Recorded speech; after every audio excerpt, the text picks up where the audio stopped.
5 years ago, you made $50,000 a year and somehow felt like you had more breathing room than you do right now, making $85,000. That's not your imagination. That's not bad budgeting. That's not a personal failure. There's a silent killer sitting inside your paycheck. It doesn't show up on your bank statement. It doesn't send you a bill. It just quietly eats 20, 30, sometimes 40% of your raise before you ever see it. Welcome to Warren's portfolio. Here's the number that should disturb you. Real average hourly earnings, after adjusting for inflation, have barely moved for millions of American workers over the past several years, even as nominal paychecks kept climbing. You got the raise. The number on your paycheck went up, and somehow you're still calculating whether you can afford groceries the same way you did 3 years ago. This isn't a coincidence. This is a mechanism. And once you understand how it actually works, you will never look at a cost of living adjustment the same way again. There's a number hiding in plain sight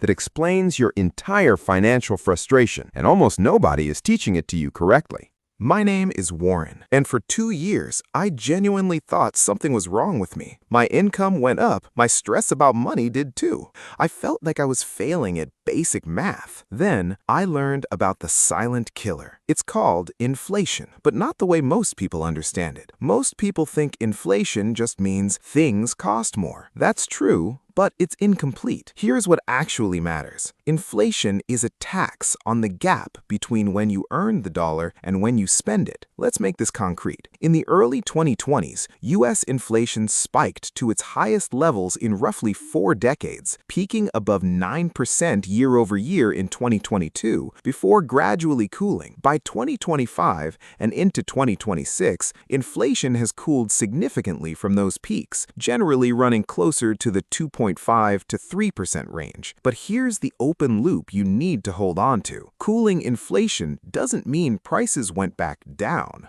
It means prices are still rising, just more slowly. The damage from those earlier spike years never reversed. It got baked permanently into the price of everything you buy. Groceries, rent, insurance, childcare, they're not high anymore in the news cycle's eyes because the rate of increase slowed down, but the actual price level is still dramatically higher than it was 5 years ago, permanently. This is the first piece of the silent killer. Your salary increases are usually calculated against last year's prices, but you're spending against today's permanently elevated prices. Now here's the second piece, and this is where it gets personal. Most employers give merit raises or cost of living adjustments somewhere between 3 and 4.5% annually. That sounds reasonable on paper, but here's what almost nobody calculates. When you account for taxes, a portion of that raise simply evaporates before it reaches your bank account, especially if the raise pushes part of your income into a higher tax bracket. Then, subtract real inflation in the specific categories that actually affect your life, not the broad average, but housing, healthcare, and childcare specifically,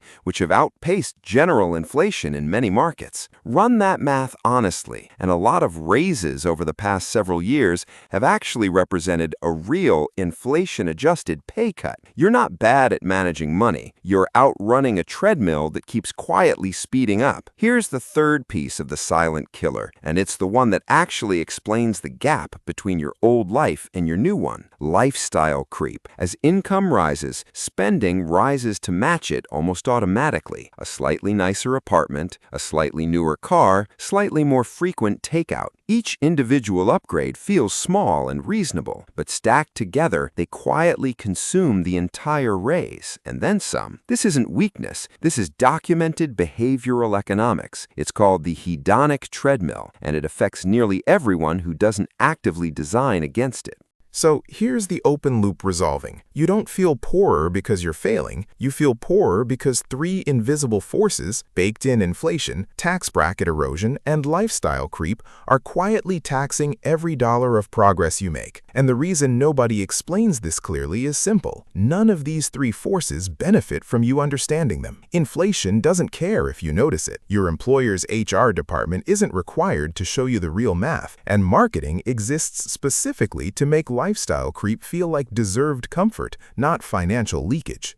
So here's the framework to actually fight back. 5 steps. Step 1, calculate your real raise, not your nominal raise. Take your raise percentage, subtract your estimated tax bracket impact, then subtract the actual inflation rate in your specific spending categories, not the national headline number. Step 2, audit lifestyle creep annually, not emotionally. Compare your actual spending categories year over year. If your essential spending has grown faster than your raise, that's lifestyle creep, not inflation. Step 3, negotiate raises against real inflation, not nominal inflation. If your specific cost of living categories rose 5%, a 3% raise is a pay cut. Bring that math into the conversation. Step 4, automate the gap before you see it. The moment a raise hits your account, redirect the inflation-adjusted real gain portion straight into savings or investments before lifestyle creep claims it. Step 5, track your purchasing power, not your salary number. A $10,000 raise over 3 years that loses $9,000 to inflation and lifestyle creep isn't progress, it's an illusion of progress.